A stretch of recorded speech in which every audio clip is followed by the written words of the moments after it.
What's going on, y'all? Welcome back to Trace Sells Your Place. I'm Trace. This is Ian. He is with Premier Lending.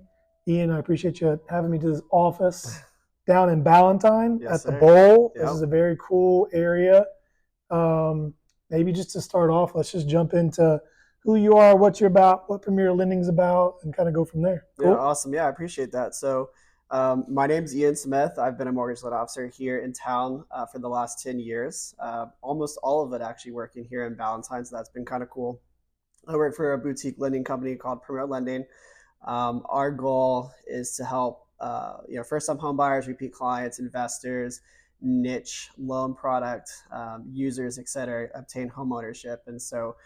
We're pretty robust in what we offer, and we're able to kind of accommodate lots of different scenarios. And that's been really cool to kind of learn and do all that stuff in the last couple of years with them. Awesome. How's business been?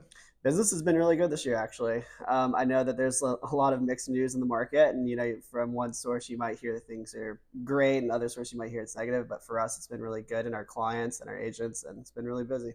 Awesome. Yeah, I had a couple comments on my YouTube page just recently saying there's no first time homeowners anymore. Everybody is all these um, private equity groups, and they're coming in and they're buying up all these rental properties. A lot of doom and gloom going on right now. What are you seeing? So, I mean, we saw a lot of that during COVID, and I think that was like the mainstream media was really pushing out, all those various hedge funds and PE companies just absolutely buying neighborhoods. But I do think a lot of that slowed down. And I think what we've seen more so recently is it returned a little bit more to pre-COVID times almost. Properties are sitting on market a little bit longer, which, Yep. provides some advantages to, first-time home buyers and home buyers as a whole. But we haven't seen prices decline too much. So that's something that's been very positive for the sellers because when you see days on market increase, you start to be doom and gloom that, oh my gosh, I'm gonna lose all this equity. But for those that have been patient, the sellers are doing well, and then the buyers are getting some advantages such as seller paid closing costs, 2-1 buy downs, things of that nature, which has really come into the market recently. Yeah, 2-to-1 buy down is it's an interesting play. I really had never heard of it. You've heard of your adjustable rate mortgages, whether it be 3 year, 5 year, 10 year. But the 2-to-1 buy down, was that something that was created out of COVID, or has that been around forever? I don't know about forever. I mean, I've been in the market for 10 years, so I can't speak too much before that, but it's Right. definitely been around. It just wasn't necessary, during pre-COVID, our rates were, sans 2018, the rates were 3 to 4.5%. And so, Yeah. people weren't feeling the need to do those types of products. You just kind of saw them disappear. But, post-COVID, as the rates started climbing and buyers were starting to feel that they got left out because their friends and family got threes and twos. They wanted to have strategies that could kind of get them the same thing, even if it's only, a teaser product. And, the cool thing with the buy downs is, if you're doing a 3-2-1, then it's 3% reduced on the first years of interest, 2 years is two, so on and so forth. But one of the really awesome parts of that is that you don't have to have that fear of refinancing. So, for clients that have been through the process before, you've probably heard the term points and buy downs and things of that nature. Permanent buy downs, it's a one-time transaction cost. You can never recoup that. So, that's like a looming sunk cost sometimes if you refinance quickly because you may not have needed to do it. Right. The cool thing with the buy downs is that money is put in an escrow account. And so whatever's left over, let's say you refinance before your buy down periods are done, whatever's left over gets refunded back to you. So it's a really nifty feature. It not only reduces these clients' monthly payments, but if they refinance, they get that money back down on their principal when they refi. Interesting. I hadn't heard that aspect of it. Yeah, it's kind of a hidden feature that a lot of people don't talk about, but it's one of the reasons why I like to talk to clients about those buy downs because even though they are kind of like teaser rates, there's a lot of benefits that can be had from them. Gotcha. Okay. What else are you seeing in the market right now? So we've got first time home buyers. There's special programs like 3-to-1 buy downs. Yeah. What else is going on? Yeah, I've seen a lot of investors, but solo investors, not PE companies or whatever. I've seen a lot of solo investors get into the market utilizing products like DSCR. Are you familiar? So DSCR stands for Debt Coverage Service Ratio. We always call it DSCR for short, but essentially the way you qualify is, does the property cash flow? If it does, then you qualify. Okay. So, for a lot of people, they may not have the personal finances to buy an investment property in addition to their current home. There may just not be enough debt to income room, especially with where things are in terms of price point these days. This product kind of takes away that barrier and has allowed for people who previously couldn't have invested in the market to get into one or two property ownerships for their small investment portfolios. Interesting. All right, let me give you an example because this is something that my wife and I have been talking about. I think all husbands can relate to this. The wife is always on Zillow or always looking, at what's on the market and kind of going in one direction and trying to upgrade the house, right? We have, Yep. we have a nice house with a great lot. We're comfortable, but there is some growing pains. I have a family, three little girls. We're all grown. There's toys coming out of every corner of the house. So we are looking. The interesting thing is we have a legit 2% mortgage. Yeah. We spent a little extra money when we financed and bought the rate down to a flat 2%. Yeah. So I'm never selling this house. Yeah. Right? My mortgage on it is like 1,500 to 1,600 bucks. Yep. So if I were to take how could I structure a way for me? Because I know there's a lot of other people who bought in 2019, 2020 who are looking to make a jump and get into a better house or a bigger house or just move, but they don't want to get rid of their house they have with a great rate. What's a good strategy maybe to use for these loans? Because I know in my neighborhood I can rent for $3,000, $3,500 a month. So that's $2,000 in cash flow Yeah. that I'm looking at on my personal home. Probably have about $300,000 worth of equity. Yeah. Those are some basic numbers. So how would I go about looking at a new house based off that? Keeping my current, using it as a rental property, but maybe upgrading to a different home. So the best bet for you is probably just to do a standard mortgage purchase on the next home rather than these DSCR loans. So the DSCR loans are more specifically geared towards investment occupancy. Okay. So it wouldn't necessarily fit your mold, but what probably makes the most sense for you, and to be honest, I've been through this personally because I had a very low rate on my very first home, lots of equity, didn't want to sell. I'm renting that out currently at a pretty substantial profit, and I'm using that to offset my more expensive mortgage payment that I've got with the more traditional loan. Okay. Now that loan has a higher rate. I'm in the mid sixes on that one, which is a huge jump from where I was previously. But the cash flow from the rental is kind of offsetting that substantially. And if you wanted to buy down the loan on the new purchase, a common strategy we're seeing is HELOCs are coming back. The HELOC rates were pretty high for a while. But if you get a HELOC while you have a primary, you can get a relatively low rate on them these days, 6 to 7%. For anyone watching that doesn't know what a HELOC is, yeah, you go over that. Yeah, so a home equity line of credit is what HELOC stands for. Those are basically loans that will allow you to basically take equity out of your home, and then you can pay it back over time. I kind of akin those to credit cards for your home because they're structured that way. So they're interest only for a period of time, depending on the various HELOC company you use. So it could be 5 years, 10 years, whatever. So during that period, you're only responsible for the minimum payment, which is the interest. Outside of that, you don't have to pay the principal down. Now, of course, we don't encourage that, but it's something that if you're very financially savvy, you can kind of play around with to be advantageous. But essentially, you're pulling money from your home using that utility to then transfer into the purchase of your home. And the most common strategy for someone like yourself that I've seen is for someone to get the HELOC first, and then afterwards buy the new home, use the HELOC money for a down payment. That way, they don't need to pull out of checking, savings, money markets, whatever, and continue utilizing the rental income to help offset all of that debt. Interesting. Okay. Yeah. Well, we saw 3 years before our 10-year house is up. So that is something that I'm very interested in, though. Yeah. I want some land. I go through a bunch of phases where I want to live on the lake or I want to live on a golf course. Now I'm just like, I want some land. I want to get away from everybody. I want to be able to do whatever I want. You see all these different communities popping up nowadays where it's like compounds, where families will buy a tract of land, or friends will buy a tract of land. Say it's 10 acres, and they each divide it 2 acres apiece. I think that's a really cool play. I think we're going to see a lot more of that in the future. For sure. Almost like your own little neighborhood. But very cool. You mentioned a couple things in your first little stint there about houses sitting in the market a little bit longer. That's something that I'm personally seeing. I have a bunch of different tracking methods to watch the market and make sure that I'm super knowledgeable when I get new clients. So I'm seeing homes sit on the market a little bit longer. I'm seeing a lot of price reductions. Yeah.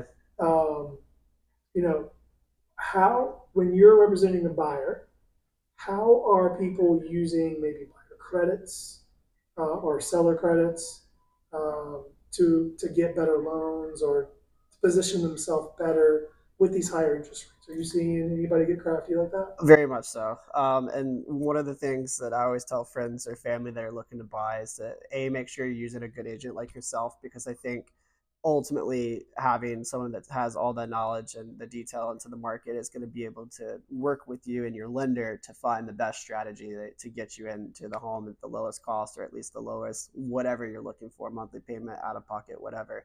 But with the home sitting on market a little bit more normal, 45, 60 days, which we saw pre-COVID very regularly, we're seeing some sellers become a little bit desperate because they maybe time things poorly. And when there's desperation, there's opportunity. And so for buyers that find that opportunity, in the market, you can ask for seller credits and maybe even lowball a little bit on the offer and be able to, I hate to use the word take advantage of, but essentially, utilize the opportunity that's been presented to you to get a better deal in the home. Leverage. Exactly. Leverage is a great Leverage word. is the nice word. The very good word. Negotiation. Take advantage of. No one likes to feel taken advantage of. But if you use leverage, Yeah. it's a better way to come to a win-win. Seller needs to sell their home. Yep. Buyer needs to buy a home. The seller has been on the market for a very long time. Instead of lowering the price, I always tell my sellers, instead of lowering the price, let's advertise maybe a $10,000 buyer credit. Yep. That way, it can go to repairs, it can go to the rate, it can go to a lot of different things. And good agents and good lenders are going to be able to position that credit in the most advantageous way to the buyer. And it works out better instead of having price reduction, Yep. price reduction. Because as an agent, if I see more than 3 price reduction, that's blood in the water. Oh yeah. I'm coming in a low ball offer. Yep. We actually just did that with a big tract of land that I got under contract and sold last month. They had it listed for 1.4. Yeah. We closed at 700,000. Wow. That's that's quite the reduction. But we have seen that though in the market, though, people kind of reaching for the stars on the seller side and maybe not going with the best advice as far as where to start their price point. It's not COVID anymore. We can't expect there to be 10 buyers outside the door at every listing. Now that's not to say there's not hot property, because you definitely know that there is. It's just it's not that time. But for buyers, as you were saying, the credits are huge, because if you can get credits, I mean, we can do that, just offset your closing costs. That's maybe $8,000-$10,000 you don't have to pay that you thought you would. That's couches, that's tables, that's furniture, that's all the things that you can help furnish your home with. Or we can be crafty with the rate. There's the buy downs we talked about, can kind of fit that mold, or permanent rate reductions. There's just so many things that the credits can offer that allows for us to get clients in better positions. But not only the buyers, but the sellers can kind of get out of the home and everyone's happy. It's a win-win for all parties, right? I agree. So what are your 2025 H2 predictions? You think good old J Powell is going to lower rates at all? All right, I have no crystal ball. I think he's going to be forced to, whether political pressure will mount or actual data coming in. We had a jobs report come out today that showed higher than expected job growth, but it's all the reports show something different. So at some point, they are going to have to make some sort of executive decision. And there's a lot of people within the Fed that are suggesting that he needs to make the move. So time will tell on that one. I think it will happen. I think they've already been calling for the cuts anyways, so it's just a matter of time. But the question is when. When will that take place? The next one that could potentially happen would be end of July. Today was a mark that probably suggests that they're not going to do that because of that jobs report, but who knows? Yeah, I keep telling people don't bank on the rates Mm-mm. lowering. But I got asked this at lunch just the other day. My buddy Graham was like, Trace, is now a good time to buy or sell a house? I said, if you have to, Yeah. it's a great time, Yeah. right? If you don't have to, like if you're in my situation where you've got a good rate, your payments is nothing, you can live comfortably. I'm not, looking for a new job or getting divorced or, any of these things that typically will, there's no baby coming. The typical things that will trigger someone to purchase a new house, then sit comfortably. But Yeah. if you need to, if you have a new job or if you're experiencing divorce or there's a baby on the way or whatever, right? There's 100 different reasons that people need to move. Then it's a great time Yeah. because you can leverage houses sitting on the market a little bit longer. You can leverage price reductions, seller credits. There's a lot of really good plays right now when it comes to buying. Yeah, I think Warren Buffett. This quote is there's a much longer quote, but his main gist is he's always said you don't time real estate. You don't pick a time to real estate. If you want to invest in real estate, you buy real estate. If Yep. you don't want to invest, you don't. And my biggest takeaway from my 10 years in this business is the people that constantly try to Robin Hood trade properties are always on the sidelines. There's always one excuse or another of why they're not purchasing. And I always say, to your point, if you want to buy property, there's a need to buy property and you can afford it, then you probably should Yep. because there's so many benefits of homeownership from taxes, from equity appreciation, having something of your own. I think that's a very overlooked benefit, right? For sure. Apartment living, you've got people that you share walls with, you've got certain things you can and cannot do to the place. There's all these various reasons of why renting versus owning is different, and owning is typically the better option. But again, if you can afford it and you want to do it, why wait? Yeah. You I like know? to remind people who live in apartments that um, talk about interest rates. I always ask them, "What's your interest rate on your rent?" It's 100%, Yeah. right? Because there's zero equity in it. I actually went down to South End last year with a cardboard sign that said that, and I did the whole guy with the sign, whatever his Instagram is, Love that. and people were coming up to me like, "What is this about?" And we had a conversation. That footage is lost. I don't know where that went. I'd love to find that, but it always interests me because real estate as a whole. Like I grew up, my dad owned a construction company, and we built spec homes, and we built all sorts of stuff, neighborhoods, mixed use stuff like you see here, Yeah. all sorts of stuff. So I've been in real estate a long time, and it's the one industry that I feel like affects all other industries because Yeah. it's not just lenders and agents making money and making a living. It's your inspectors. Mm-hmm. Think how many inspectors you have. There's septic, home, there's surveyors, there's all these different aspects of it. Then you get into your crafts. You've got your bricks, your concrete, your framers, like roofers, you've got all electricians, plumbers, all these other crafts, right? And then after sale, your furniture. Yep. There's all sorts of industries that tie back into owning homes. So that's where I was kind of going with the whole Jay Powell question is I think if you really want to see a huge economic boom and things shift, primarily away from the past 4 years, if he lowers the rates again, just at 5%, Oh, I know. I think it'll trigger just a huge stimulus. Well, and that's why, markets like this and the one that we've had the last like 12 or so months is very like if you can purchase, now is a very good time to do it because if that does happen, we see a 5 in front of the rates, there will be a frenzy of people that will now be eligible again to purchase a home or want to purchase a home. Yep. And that's just going to take us back into supply demand issues, right? Right now we have 45, 60 days on market. That illustrates a little bit higher supply than the demand than what we've seen, but that's absolutely going to be changing once you see that frenzy come from lower rates. Absolutely. Yeah. Yeah. It's like, do you want to wait for a lower rate and have more competition or kind of bite the bullet, Yeah. less competition, maybe better terms with the credits, Yeah. you know?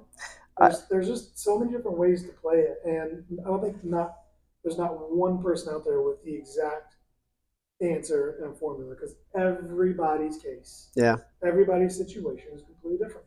for sure. Again, it's just one of those things. Like I said, simply if you can do it and you want to do it, then do it. Yeah. And then you can figure out the rest later. If there's a market opportunity a year, 2 years, 3 years down the line to get better margins on your rates, then absolutely take advantage. Do a refinance. Those are very simple these days. Yeah, for sure. And that's a great way to not only lower your rate, but if you want to re-amortize it, that's something people don't even think about. Like sometimes the rate can be so much lower than your initial rate that you can still save money on the monthly payment and shave off 5, 10 years off the loan right then and there. And you know, again, it's It's just a good idea. there's so much that you can do after you own the home to improve the situation.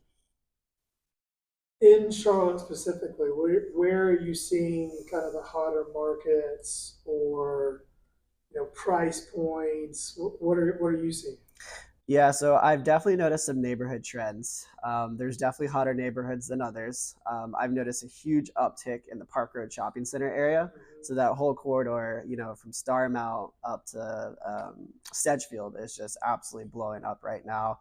Many of you have probably heard of Madison Park. That's been a neighborhood that's been on the up for a while, but it's trickling into others that are surrounding. And so, those neighborhoods have seen way higher levels of appreciation than some of the others in the city. But it's been very neighborhood specific for sure. What about you? Like, where are you seeing the biggest trends? Yeah, man. To be honest, I feel like Charlotte. So you nailed the center of Charlotte. I feel like there's a lot of people in a very particular situation between like 500K to a million, Yeah. and that's just outside. It's like my area, Huntersville. Mm-hmm. There's a lot of really good opportunities to get land, house, for that call it 750 range. Yep. Um, Belmont's exploding. Oh yeah. Then you have your Matthews kind of Mint Hill area. Mm-hmm. Weddington, I mean that's where I grew up. That place is just it's next level because it's like Ballantyne. Yeah. I I mean, literally watched Ballantyne go from a cow pasture yeah. to Sim City over the past 20 years. This used to be a golf course. Yeah. So fun fact, I grew up in Ballantyne, so not far from Weddington. But yeah, to your point, it was cow pastures, a few old homes from the 1700s, Yeah. and a very small section of neighborhoods that were off these very single lane roads that really only meant for There basically was no one car. 45. No. There's no Ballantyne Commons Parkway. Wow. It was all just back roads and cow pastures. Yeah. I literally relate it to Sim City because you go from flat to just big buildings. Yeah. What do you think of this bowl? I haven't been to any of the events. Yeah, so this office that we're in right now is part of the overall corporate park that's owned by the company that owns the bowl, and Okay. so they give us all these like pamphlets and things that they're doing, and it's just really incredible. I mean, they're building trail networks for bikers. They've got all these paths for runners. They've got a free shuttle service through like the new VW vans that came out a couple years ago. They're supposed to run like every 15 minutes and it has a pickup point in front of all these buildings plus some of the apartments that are around.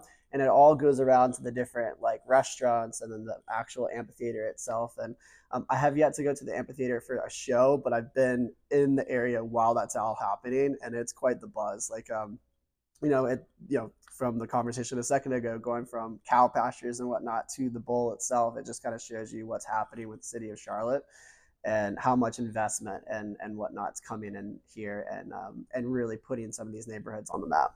Yeah, it's a little bittersweet. I do miss Ballantyne golf course. That was Yeah. a fun course. But I mean, for highest and best use, this is definitely highest and best use. And they're not even done with it yet. I mean, I think there's like 7 phases that they're doing. So this is only phase one, which was acquiring the corporate park, improving the buildings, doing the bowl build out. Now they're going to be doing, I believe, townhomes is this phase two. They're going to start doing townhomes and then eventually some single families in some of those areas that are not being utilized. So, all that's all to come over the next 7 to 10 years. It's unreal. Yeah. Has traffic gotten any better out here? I miss the old days of Ballantyne when there was less lights. That is one of the things I don't like about this area is that there's a light, every so often, and when it's busy, that can be really annoying. But I would say that the city's working on that. They're improving the exit and the entrance ramp on 485 to try to get the flow better. I would assume when that's done, they're going to do recalibration of the lights and make that easier and more efficient to get cars through and whatnot. But to answer your question, no, it has not gotten better yet. Yeah. So I had a townhome off of Providence, the next exit up. Yeah. My first house. Got it when I was 18. Interest rate on that house at 18 was 9%. Whew. Yeah. And that was an adjustable rate as well. So it went up to 15 after 10 years. Mm. So we definitely refied on that. But I mean, that's my example. Granted, it was only $160,000. So the price point was a lot lower, but adjusted for inflation, it's still a pretty expensive townhome. Mm-hmm. Long story short, turned that into a rental, but my wife and I moved there while we were building our house uptown.